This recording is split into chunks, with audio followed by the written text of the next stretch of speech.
terus sampai diupload, sampai diolok-olok. Ini yang ngupload, itu mah beneran. Yang ngupload itu yang sakit jiwa.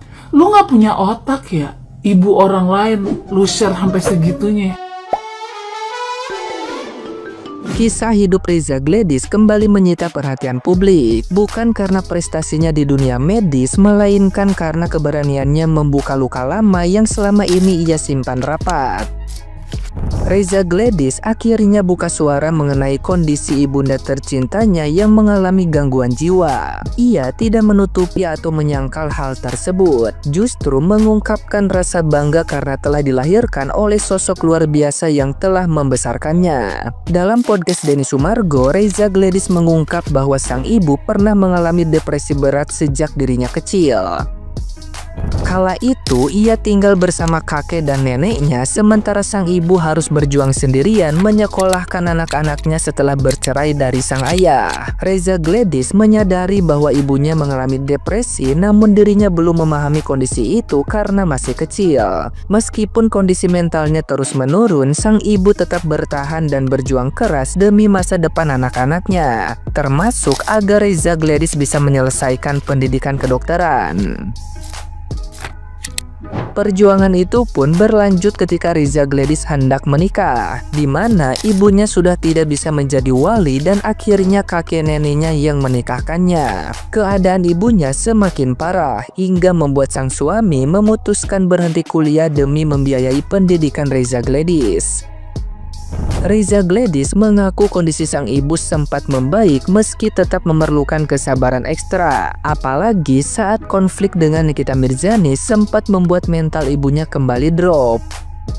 Sementara itu, Kristiana Baharudin yang akrab disapa Jian menambahkan bahwa dulu keluarganya termasuk berada. Namun, perceraian orang tua dan kebangkrutan membuat ibunya jatuh dalam tekanan berat hingga depresi. Jian pun akhirnya tinggal bersama keluarga Reza Gladys, memanggil ibunda Reza Gladys dengan sebutan mama karena merasa sudah seperti keluarga sendiri. Semua kisah ini menjadi potret nyata perjuangan seorang ibu yang tetap bertahan dalam keterbatasan dan anak-anak yang menghargai setiap peluh yang pernah ditumpahkan. Nah, gimana nih menurut netizen yang terhormat? Silahkan berkomentar ya. Barusan aku lihat podcast, si abu-abu menyatakan ibunya adalah gangguan jiwa. Waktu itu nggak diakuin, kok tiba-tiba diakuin, ini kenapa? Gangguan jiwa bisa pegang handphone. Maksud aku, itu kan udah parah gitu, kenapa masih dikasih handphone gitu? Karena foto tak senonoh. Terus yang foto ini tuh siapa? Pengen tahu siapa yang fotoin itu. Bahkan pernah ada burung kakak tua, anak kecil. Itu punya siapa? Apa baru dibawa masuk? Soalnya kemarin sempet katanya kelihatan orang tersebut bawa mamanya ke rumah sakit jiwa biar mendapatkan surat.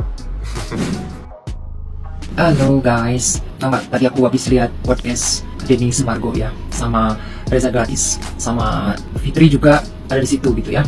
Aku cuma mau menggarisbawahi supaya supporter atau pendukungnya Nikita Mirzani nggak usah lagi ungkit-ungkit soal di luar permasalahannya, terutama soal ibunya yang mengalami gangguan jiwa. Ibunya itu nggak ada hubungan apa-apapun gitu ya. Itu sedih banget, itu bisa terjadi kepada siapapun juga. Dan namanya ibu, dan saya sebenarnya juga salut sih sama Reza Gladys ya. Dengan keadaan yang seperti itu, memang nggak semua orang bisa berbesar hati mengakui, atau benar-benar di sini saya bersimpati. Reza Gladys mengakui apa yang terjadi. Untuk Christian Jana ya, Chris ya, highly appreciate dia mensupport si Reza. Nah, di sini kita bisa lihat permasalahan itu kembali ke objektif saja. Nggak usah merembet-merembet. Memang itu udah pasti namanya juga permasalahan. Jadi antara side A dan side B itu pasti akan mencari suatu hal untuk menyakiti satu sama yang lain, gitu ya. Oke. Jadi ini kembali lagi gini, hal itu terjadi katanya kenapa Nikita Mirzani memposting ibunya Reza Gladys karena si Miss Gossip membawa-bawa ibunya Nikita Mirzani. Saya memahami itu, kita harus memahami itu. Siapa sih yang rela ibunya dijelek-jelekkan? Siapapun itu. Maaf sebelumnya, sebejat-bejatnya, selacur-lacurnya ibu kita, misalnya, kita tetap nggak terima ya. ibu kita dijelekin. Jadi kalau untuk wanita atau semua orang itu yang paling tidak terima itu ibunya dijelekin, anaknya dijelekin, ya gitu. Makanya untuk saya menghimbau untuk kita semua yang mendukung Nikita Mirzani, nggak usah lagi bawa-bawa ibunya atau anaknya. It's not fair, ya. It's not fair at all. Nah di sini juga kalau kelihatan sih, di situ kan ada Fitri juga. Fitri juga nangis di situ. Tapi saya jadi agak gimana gitu sama Fitrinya ya. Dia menangisi ibu orang lain, tapi dia begitu sama ibunya sendiri. Jadi ya itu sih permasalahan Fitri sama ibunya sih. Cuma it's not wise that you can cry over somebody else's mother, but you didn't even taking care of your own mother. Gitu loh. I don't want to say anything. Cuma ya aneh aja. Saya kasihan sih sama Reza Gladys ya dalam hal mengenai ibunya, bukan permasalahan persidangan produk kasus saat ini, tapi saya bersimpatik dan empati sekali. Saya bisa menempatkan diri saya kalau seandainya amit ibu saya seperti itu akan sedih sekali ya. Jadi untuk yang supporter Nikita Mirzani yang tadinya barbar, saya mengajak untuk tone down atau relax, nggak usah bawa-bawa ibunya, nggak usah bawa-bawa anaknya, cukup dengan permasalahan yang ada aja. Kasihan loh beneran. It's apa ya, bahasa Indonesia itu terenyuh gitu. Ini bukan menjual kesedihan, tetapi dia memang kayak gitu keadaannya. Jadi kalau ada yang bilang sesama supporter Nikita Mirzani kalau bilang itu menjual kesedihan, itu sedih beneran. She don't meant to sell the sadness to get your attention gitu ya. Just again be wise, jangan asal ngomong. Ibunya itu sakit, kejiwaannya terganggu, dan itu pasti berat banget untuk seluruh keluarganya. Itu aja sih ya, sedih loh. Cuma satu lagi beneran dari catatan saya, orang-orang nangisin ibunya kalau ibunya udah nggak ada itu kayaknya gitu ya. Fitri udah minta maaf aja deh sama ibunya. Saya bukan menasihati ya, just an advice, not lecturing gitu, hanya advice. Minta maaf, sujud, cium kakinya ibu kamu. Jangan ngikutin apa kata teman kamu Mercer, ibu kamu yang harus merayu-rayu kamu, kayak Nikita Mirzani yang harus merayu-rayu Loli. Waktu itu kamu datang ke ibu kamu sebelum ibu kamu nggak ada. Itu aja sih, yang nggak tahu kamu akan berpikir seperti itu atau enggak, ya nggak tahu, kecuali kamu berpikir kayak Mercer.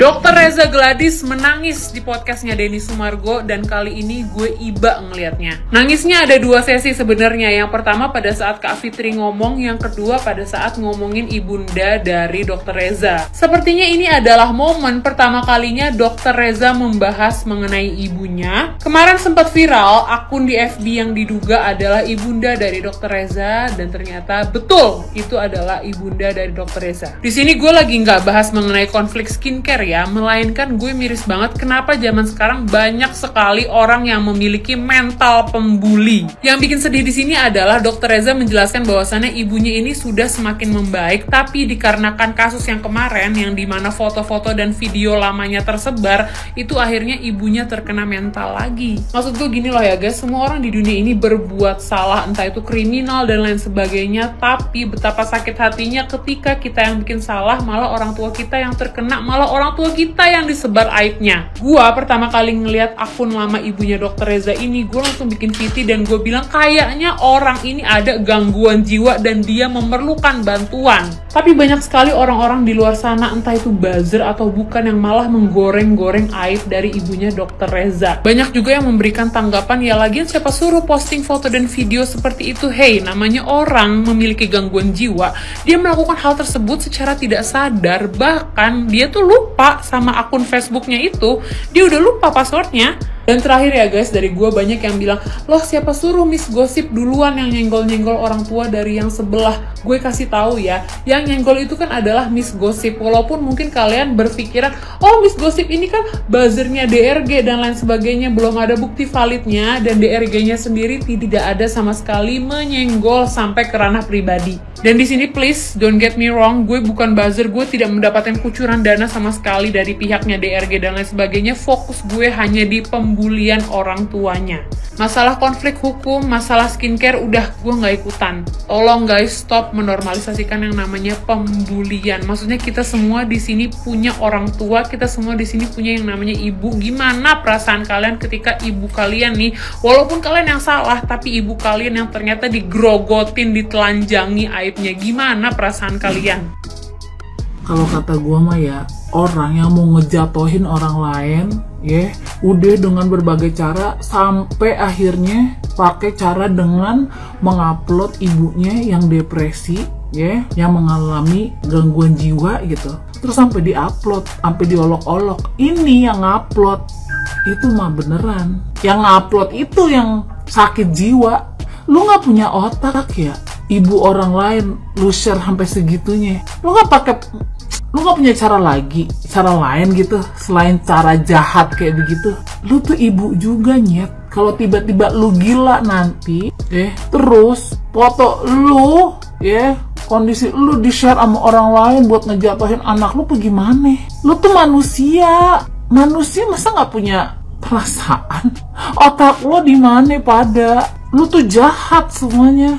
Lu nggak tahu ya? Orang itu punya masalah, ngalamin kondisi segitunya, perih, sedih, sakit, dan dia masih bertahan sampai detik ini, itu luar biasa. Dan lu orang yang pada nggak punya otak, pada ngejatuhin kayak begitu, sakit jiwa lu semuanya. Manusia pada nggak punya empati kayak gitu.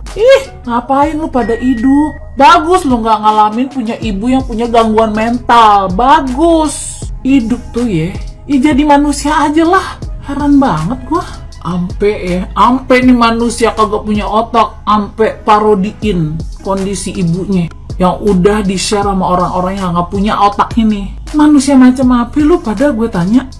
Manusia macam apa? Mudah-mudahan nih kondisi kayak begini kagak nyampe ke lu, kagak kejadian sama lu. Bagus lu kalau kagak gila kayak begini kondisinya. Bener-bener manusia pada nggak punya hati, malah ngolok-ngolok. Kagak usah lu share, berempati aja udah.